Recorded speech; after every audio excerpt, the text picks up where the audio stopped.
It's unfathomable to me, and I know to the other family members, that we have had to fight so hard for so long at such great emotional and mental cost to get this far. Without the noise we have had to make, without the support and guidance we've received from our legal and support team, I am certain that our story, this tragedy, and this disgraceful miscarriage of justice would have been, as I suspect the agencies and the CPS had hoped, brushed under the carpet, and any failings neatly added to the lessons will be learnt category. Enough is enough. In September 2022, Callacane was discharged for the 4th time, sectioned once more for serious, violent assaults against others.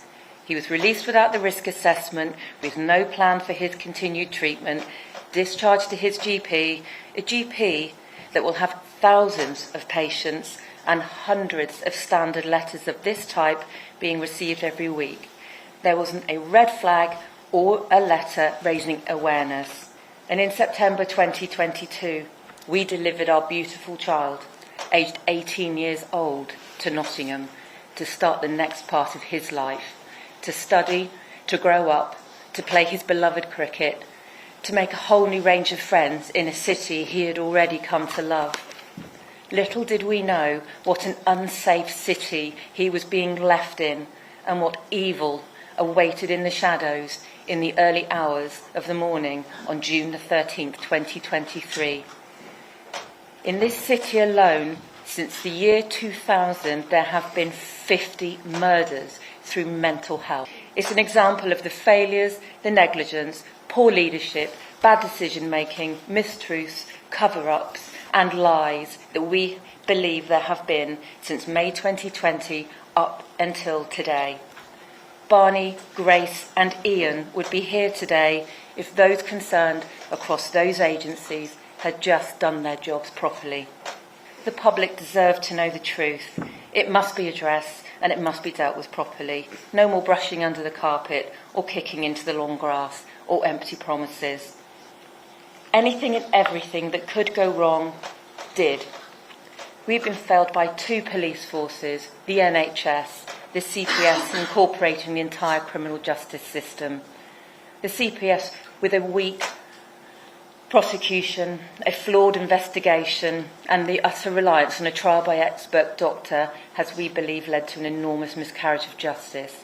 The individual presented at court is a very different individual than that contained in this report alone, and also in the detail of his actions leading into the months, weeks and hours prior to his heinous act. He's mentally ill, of course he is. However, he did have insight. He knew what he was doing. He knew it was wrong. He did it anyway. But it is for a public inquiry in our legal team now to take this forward. He serves no punishment for his crime. He resides as a resident. He receives income via the state. And he does respond to treatment. He is getting better. As his brother so emotionally said in the Panorama exclusive in the spring of last year, they have him back. They have their brother back already. Barnaby's brother, Charlie, will never have him back. James Kumar will never have Grace back. Ian will never return to his children and grandchildren. It's disgraceful. The words in court of unlikely to ever be released. It's absolute rubbish. He's a patient. He's responding. The statistics show it's almost certain, over 98%, that he'll be out within 20 years. No. He needs to be treated, of course. He needs to be rehabilitated, and then he must serve a penal element for the murder of my child and 2 others. He got away with murder, didn't he? This has to be addressed. To the Prime Minister and the rest of the government, make this trauma stop and make our fight stop now. You have confirmed there'll be a public inquiry, but agree the terms that we've been pleading for. Make it statutory.